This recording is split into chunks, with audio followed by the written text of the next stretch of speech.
A record plugger from Transatlantic Records phoned me up and asked if we could play at his wedding reception for free, but there'd be lots of famous people there, and we'd heard that one lots of times, but we didn't have anything on, so we went, and David Gilmour was there, and he came up to us in the break, and we got chatting, and he got up in the second half and had a play.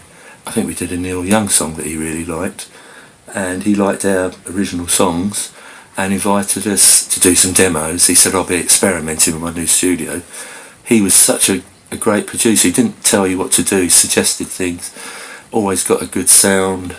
He actually tuned the drums. He used to walk around with a key in his mouth hitting the drums and sort of like tuning it. Really great guy, really great sense of humour. We didn't mix it there, we went on to Air Studios because there were more facilities there, and I remember one time I was standing holding this wind chime up and going like that, blowing this wind chime, and a voice behind me said, oh, that sounds rather lovely.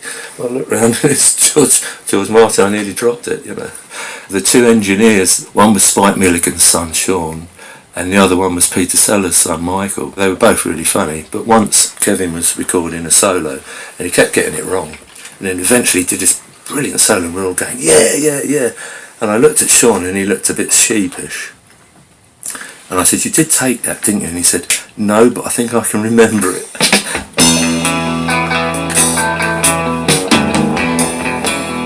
The actual travelling, you were just in an aeroplane and in a Holiday Inn, and you wake up the next day in Holiday Inn, it looked the same as the one before.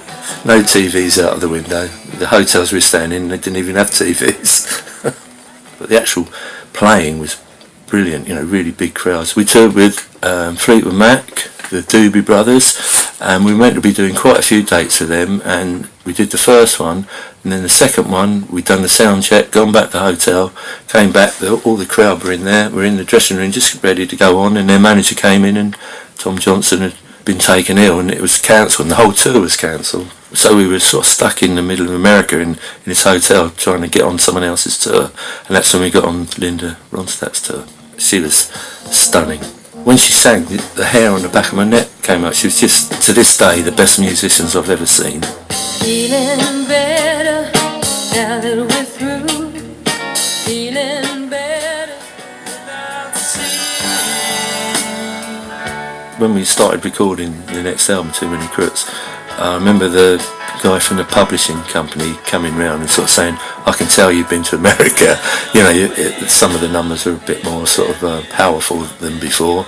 Generally, I'm really proud of it. It doesn't seem to sound dated because I think that's down to his production, and we didn't use sort of like gimmicks or anything like that at the time. It's just, yeah, I'm really proud of it, and people that like it become lifelong fans.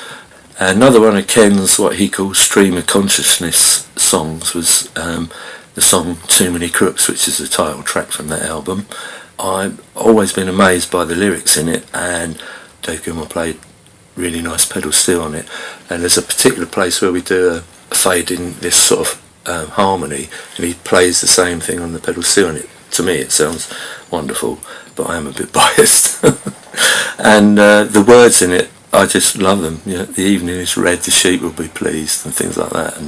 And he talks about what a big man he must have been. And it was a window cleaner standing outside his bedroom. I think it's one of my favourite Unicorn tracks. What we were doing was so unfashionable at the time. I remember we got called into the office, and they sort of said, I'm sorry, we can't really do anything with you anymore. So I was the only one married at the time. I sort of said, so we're going to have a divvy up of the money, and they sort of said, well, actually there isn't any. So we all left there sort of like, what's happened? You know, we'd been sort of professional musicians, well, professional musicians in inverted commas, never very rich professional musicians, and it just sort of came to a halt just like that. You know, it's really weird. And there was some talk of us going to America, but it never really came off.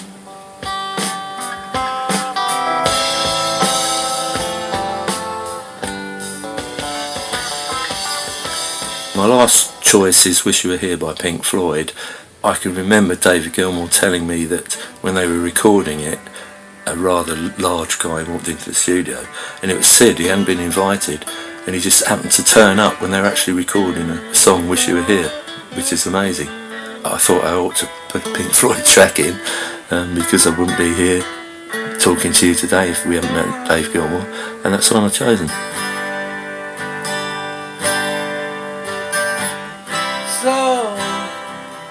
So you think you can tell